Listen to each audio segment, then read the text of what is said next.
Hey, yo, what up? I'm Josh Martinez of iHeartRadio and Z100 with all things All Elite Wrestling. Tony Khan is our host for the third time in less than 3 months. What's going on, man? Welcome back. Thank you for having me. You're a great host, and it's great to be here with you. Thanks, Josh. It's all good, man. Listen, it's a busy week. We have 3 shows over 5 days with the debut of AEW Dynamite on TBS. Mega stacked card. We know about Hangman and Danielson, but there's a lot of other big matches happening on TBS this Wednesday night too, right? Yeah, it's the biggest week in AEW history because it's the first time there's ever been 5 championships on the line in AEW history, because it's the first time there's ever been 5 championships in AEW. We're establishing the TBS championship tonight. 12 women went into the tournament. This is the 11th and final match. Ruby Soho against Jade Cargill. It's going to be absolutely huge tomorrow night on Dynamite. Tomorrow night's the first time there's ever been Dynamite on TBS. It's going to be amazing. 3 championships on the line. It's a start of a championship week. 5 championships total across 3 shows, because it's also the first time there's ever been 3 AEW shows. Dynamite moving to TBS permanently tomorrow, 8 p.m. Eastern, 7 p.m. Central, 8 p.m. Pacific, back in primetime Pacific, which is going to be great for us moving to TBS with Dynamite, but we're keeping Rampage permanently on Friday nights on TNT, and now adding a new show, a quarterly special, a 1-hour Battle of the Belts, and there's going to be 2 sanctioned championship matches on that, and to have 5 championship matches and 3 shows.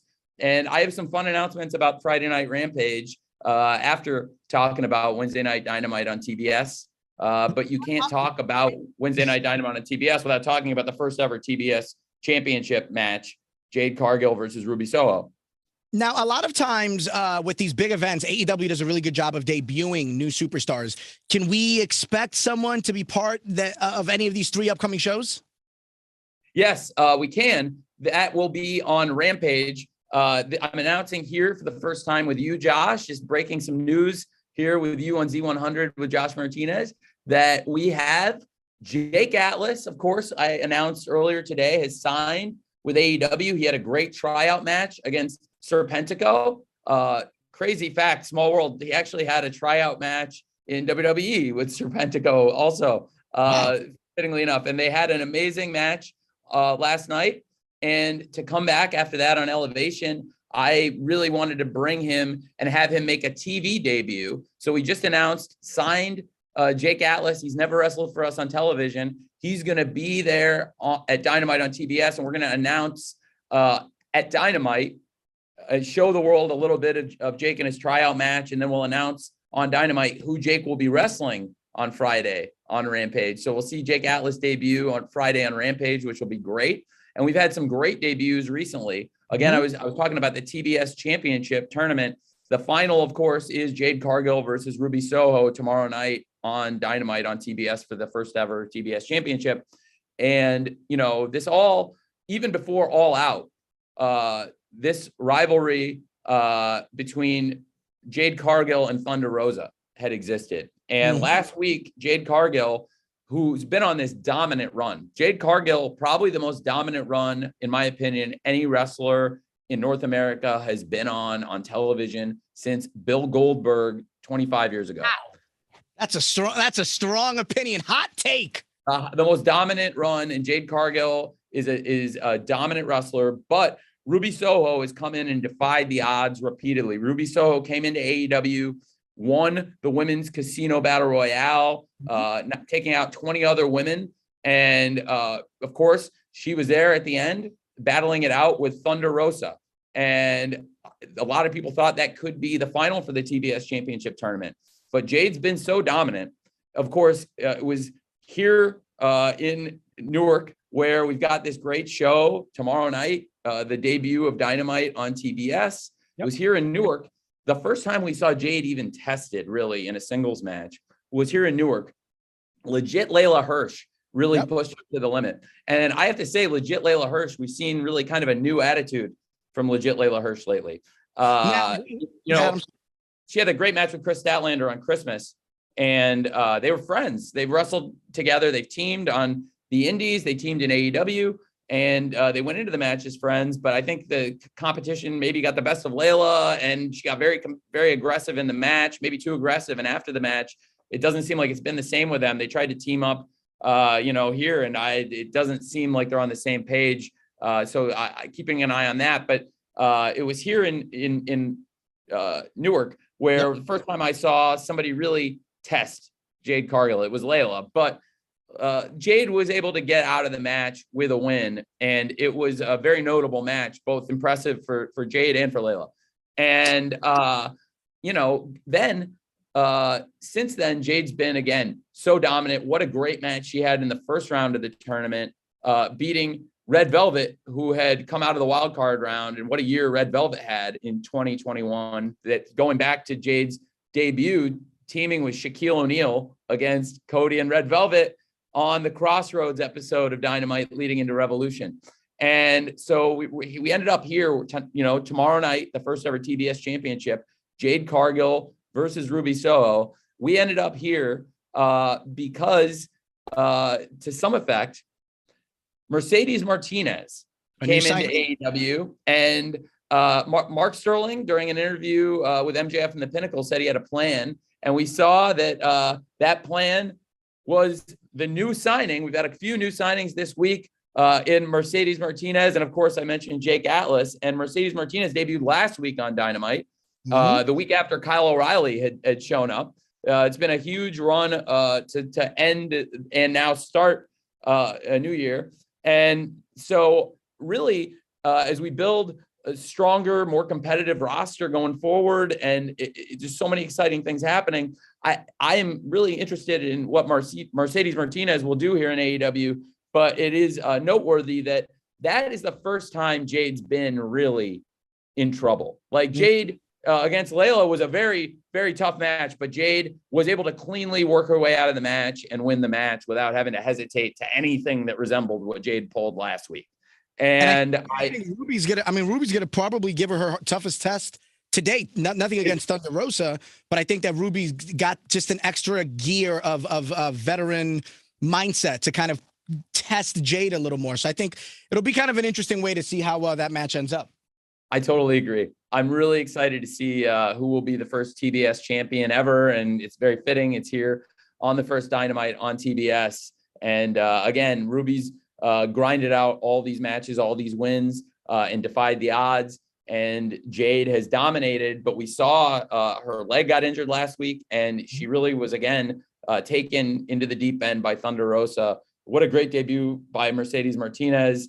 And also great to be here with you, Josh Martinez, and then to have Jake Atlas signed today, and it's really exciting what's happening with the roster. So we're talking about signees. Obviously, Punk and Danielson, those were kind of big signees that you wanted. Do you have a dream signee? You don't have to get into details. Do you have a dream signee, and are they in North America?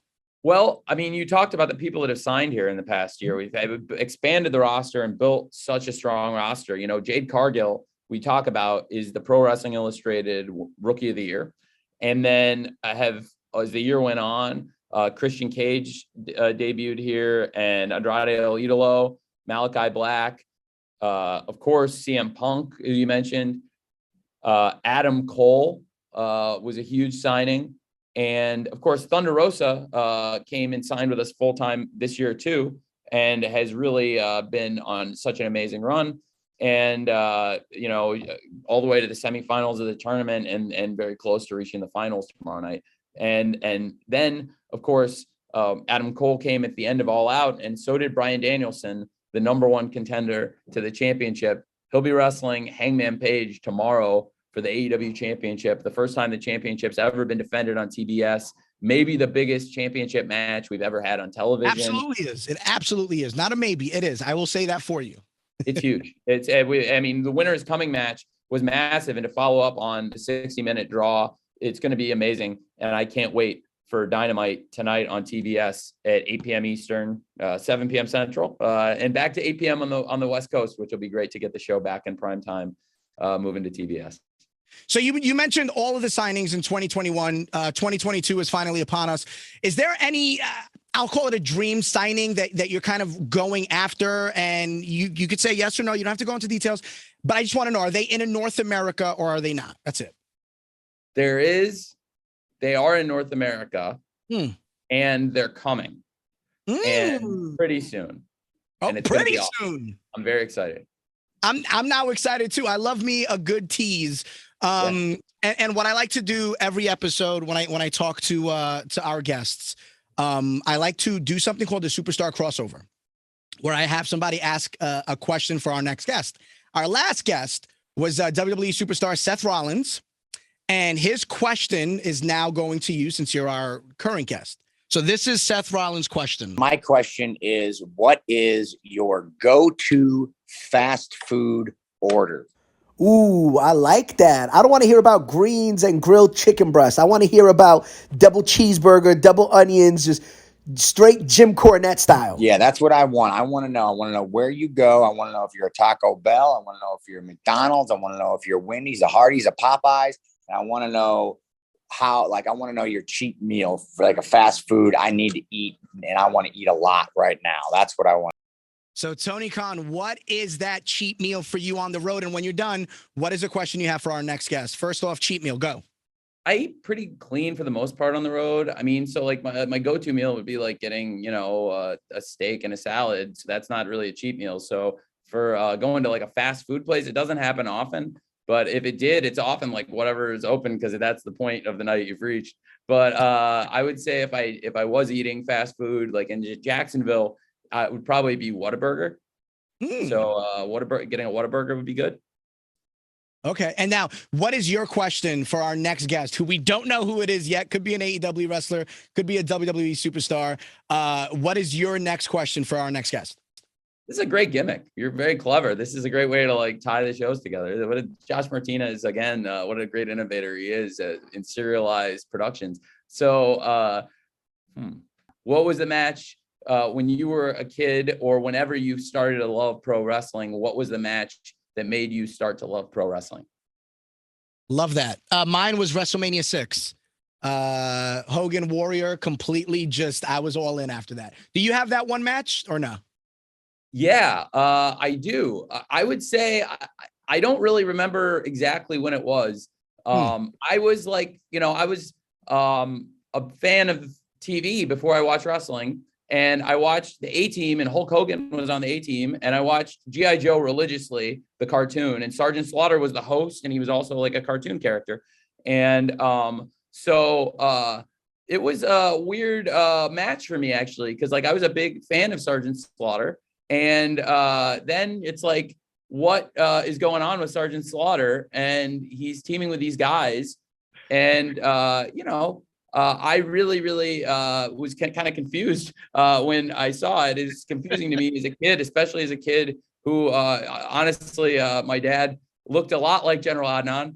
And, also looked a lot like my dad looks a decent amount like Saddam Hussein. So like that was a weird angle for me. So the first match I remember watching and really I was Sergeant Slaughter in the Ultimate Warrior, where I was like hooked, but I was kind of torn by it because and then the Macho Man, of course, hitting Ultimate Warrior. Scepter shot.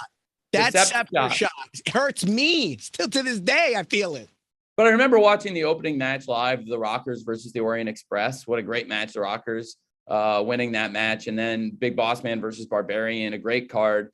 And Dusty and Dustin Rhodes versus DiBiase and the $1 Million Man, of course, and a great card. But then I remember that match, and then WrestleMania 7, and so a year after that was most emotionally involved I think I got in something, because it was the most they'd ever swung me in one segment on a character in the Macho Man, and then loved the Macho Man ever since, and then did a deep dive backwards and Savage Steamboat. So it was gradually getting into it. But I love pro wrestling, and from the first time I saw it, I was like 7 years old, and I guess I got hooked around the time I turned 8, just after I turned 8. You could just tell that you're a fan, and I think that's what a lot of AEW or wrestling fans, for that matter, love about you, that you are genuinely a fan. You could go back and fans have done this on social media where they pull up a lot of your message board material from Wrestling Observer or Figure 4 Online, whatever it was, whatever you were on at the time. And I just think like it's those little things that it's like, yo, that's dope. It's almost like one of us. One more time, it's a historic week for All Elite Wrestling. We're looking at 3 shows over 5 days, starting with AEW Dynamite from the Prudential Center, literally a few miles away from here, Wednesday night on TBS. TBS starting at 8 o'clock, not just in the East Coast, but 8 o'clock on the West Coast as well. We don't have to worry about TNT and NHL games anymore. Huge championship matches, 5 titles in 5 days. Before we let you go, is there any one last thing you want to say before we let you go? I really appreciate you always having me on. Thank you to the great wrestling fans. We're looking forward to continuing to build the strongest, most competitive, the most elite roster of the best wrestlers, the most diverse, talented, athletic, charismatic roster of wrestlers. We don't script promos here. The wrestlers have a lot of input. We work together on story, and each wrestler gets a chance to express their own voice. And the further they work their way up the card, the more voice they have. Like I remember when Max Caster and Anthony Bowens were 2 separate guys on AEW Dark, and they become a huge part of the show. They were both on Dark, and I really liked both of their work. They'd never teamed before. And I'd seen Max doing freestyle raps on Twitter, but he'd never done it as an entrance. So I had the idea to make them the Acclaimed, which is like this name I'd had sitting around for like 3 years. As a team, I thought was like the greatest name, but I never had the team I wanted to put it on. But for like 3 years, I was like, I got to find the Acclaim. And it was them. And now they have so much voice in their character and things they get to do. I'll announce here for the first time on Rampage this week, you're going to see a music video from Max Caster and Anthony Bowens talking about Sting and Darby Allin. So they have a huge voice in their character, and Max Caster and Anthony Bowens, how far they've come. They got a huge win on Rampage late in the year, beating not only, really 5 of the strongest wrestlers in AEW, the tag team champions, the Lucha Brothers, and they teamed with 2.0 and Daniel Garcia, who are also really on the rise, especially Daniel Garcia, who's a wrestler I'm so excited about. Man, Garcia's really got something. He's been in there's a reason he's been in with all the top people. And for him to get now 2 wins against Eddie Kingston, I mean, it's massive. And 2.0 and Garcia versus Kingston and Santana and Ortiz in that no DQ, no holds barred, no rules trios match on Rampage. We know Jake Atlas is going to debut on Rampage. We know that you're going to get that music video. There's going to be a lot more on Rampage, some huge matches that we'll announce tomorrow on the debut of Dynamite on TBS. And then, of course, this huge week, we got Dynamite on TBS, Rampage every Friday on TNT, and the first ever Battle of the Belts. It's going to be so huge, and we're going to start it the way we started off the first AEW TV show, Cody versus Sammy Guevara, and how far Sammy Guevara has come since that first match. But on Christmas, it's back to square one. He lost the TNT title, but he's made this New Year's resolution that he's going to get it back, and we'll find out Saturday night if Sammy Guevara can keep that New Year's resolution. So I'm so excited about this championship week, and it all starts tomorrow night with Dynamite on TBS. I love it. I appreciate it. Tony Khan, one more time. Thank you. Thank you, Josh.